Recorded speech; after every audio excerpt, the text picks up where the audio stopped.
তবে একটা কথা মনে রাখবেন, সামনে হক বাতিলের লড়াই। এই ফেব্রুয়ারি মাসের 12 তারিখ আছে। আপনি ইমানদার, সারা বছর নামাজ পড়েছেন, অল্প হলে একটু নেকি জমা হয়েছে, কথা ঠিক কিনা? অল্প হলে ইমানটা শক্ত আছে। তবে দয়া করে আপনার শরীরে হাত দিয়ে বলতে চাই, এই হক বাতিলের লড়াইয়ে সামান্য এক প্যাকেট বিড়ি দিয়ে দামি ইমানটাকে বিক্রি করবেন না, কথা ঠিক কিনা বলুন? কথা বলেন। এটা কি অপরাধের কথা বললাম?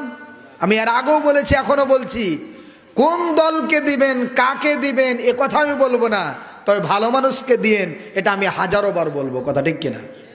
আমি দলের কথা বলবো না, কোনো ব্যক্তির কথা বলবো না, তবে বলবো যারা ভালো, যারা আল্লাহকে ভয় করে, নামাজ পড়ে, ইসলামের পথে চলে, কোরআন পড়ে, আপনার এবং আপনার বাবার জানাজাটাও পড়াতে পারবে, এই লোককে আপনি সিলেক্ট করে দামি টিপটা সেখানে দিয়ে। রাগ করেছেন আপনারা? রাগ করলেন? এটাই দামি না বলি, জিভাটা জাহান্নামের কেচি দিয়ে আল্লাহ কাটবে, কথা বলেন। আল্লাহ বলছেন, যারা হক কথা জাতির সামনে বলল না, বিশেষ করে আলেমেরা, ওই আলেমদেরকে দিয়ে কাল কঠিন কিয়ামতের দিন জাহান্নাম উদ্বোধন করব। আরে আপনার জন্য আমি কেন জাহান্নামে যাব, কথা বলেন? এই জন্য আল্লাহ বলছেন, যারা হক কথা জানার পরও জাতির সামনে তুলে ধরল না, আমাকে ভয় করার চাইতে মানুষকে বেশি ভয় করলো, হকটাকে গোপন রাখলো, একে জাহান্নাম দিয়ে উদ্বোধন করব। এটা বলছেন আল্লাহ।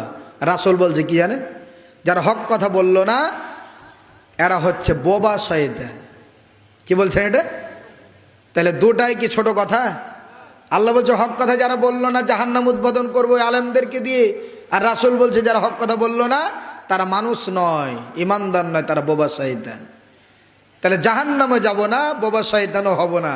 যেটা হক, কোরআন হাদিসের দলিল দিয়ে আপনার সামনে বলবো, আপনি মানবেন, সফলতা আসবে, মানবেন না, সফলতা আসবে না। স্পষ্ট কথা, কথা ঠিক কিনা?